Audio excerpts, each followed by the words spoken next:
Chapter 14. This is very kind of you. The prince went to dress for the occasion, for he was resolved to die like a prince. When the princess heard that a man had offered to die for her, she was so transported that she jumped off the bed, feeble as she was, and danced about the room for joy. She did not care who the man was, that was nothing to her. The hole wanted stopping, and if only a man would do it, why take one? In an hour or two everything was ready. Her maid dressed her in haste, and they carried her to the side of the lake. When she saw it she shrieked and covered her face with her hands. They bore her across to the stone, where they had already placed a little boat for her. The water was not deep enough to float in, but they hoped it would be before long. They laid her on cushions, placed in the boat wines and fruits and other nice things, and stretched a canopy over all. In a few minutes the prince appeared. The princess recognized him at once, but did not think it worth while to acknowledge him. "Here I am," said the prince. "Put me in." "They told me it was a shoe-black," said the princess. "So I am," said the prince. "I blacked your little boots 3 times a day, because they were all I could get of you. Put me in." The courtiers did not resent his bluntness, except by saying to each other that he was taking it out in impudence. But how was he to be put in? The golden plate contained no instructions on this point. The prince looked at the hole, and saw but one way. He put both his legs into it, sitting on the stone, and stooping forward, covered the corner that remained open with his 2 hands. In this uncomfortable position he resolved to abide his fate, and turning to the people said, "Now you can go." The king had already gone home to dinner. "Now you can go," repeated the princess after him like a parrot. The people obeyed her and went. Presently a little wave flowed over the stone and wetted one of the prince's knees, but he did not mind it much.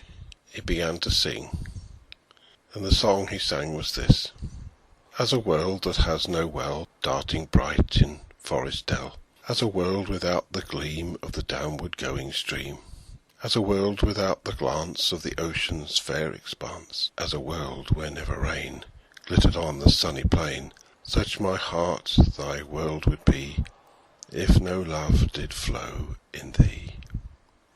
As a world without the sound of the rivulets underground, or the bubbling of the spring out of darkness wandering, or the mighty rush and flowing of the rivers downward going, or the music showers that drop on the outspread beach's top, or the ocean's mighty voice when his lifted waves rejoice, such my soul thy world would be, if no love did sing in thee.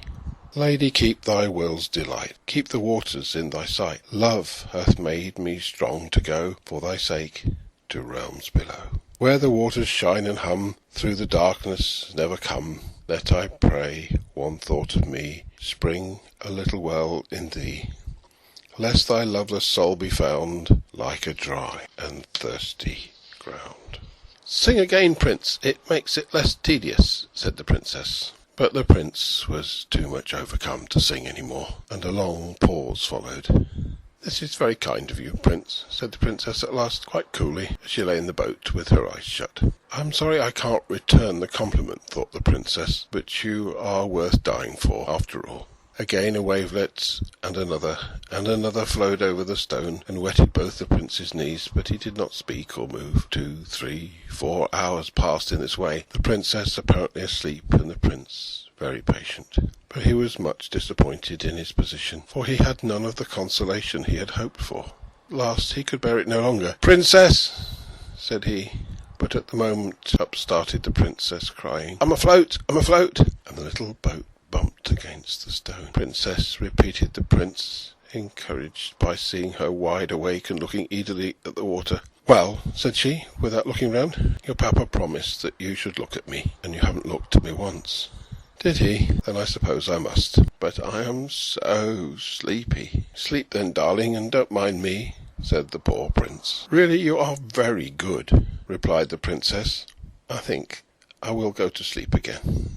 "Just give me a glass of wine and a biscuit first," said the prince very humbly. "With all my heart," said the princess, and gaped as she said it. She got the wine and the biscuit, however, and, leaning over the side of the boat toward him, was compelled to look at him. "Why, Prince," she said, "you don't look well. Are you sure you don't mind it?" "Not a bit," answered he, feeling very faint indeed. "Only I shall die before it is of any use to you, unless I have something to eat."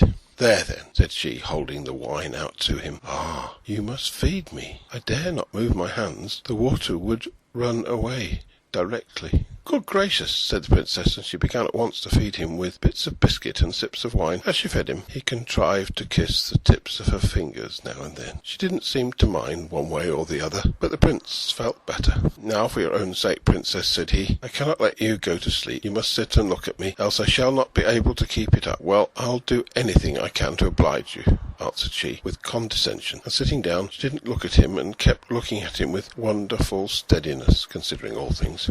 The sun went down, and the moon rose, and gush after gush the waters were rising up the prince's body. They were up to his waist now. "Why can't we go and have a swim?" said the princess. "There seems to be water enough just about here." "I shall never swim more," said the prince. "Oh, I forgot," said the princess, and was silent. So the water grew and rose up and up on the prince, and the princess sat and looked at him. She fed him now and then.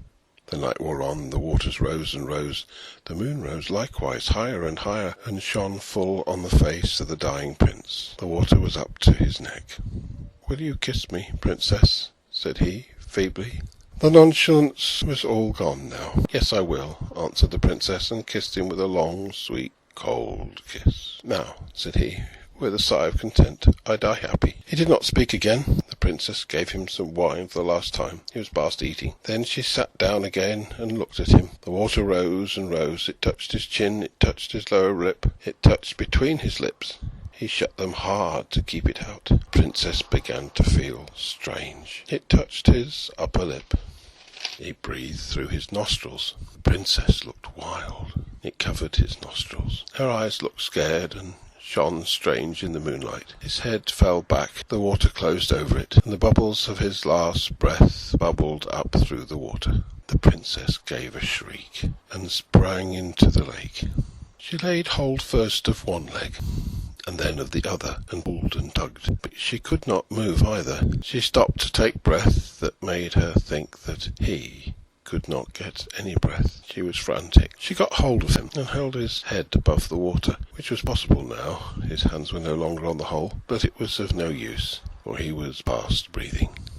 Love and water brought back all her strength. She got under the water and pulled with her whole might. At last she got one leg out.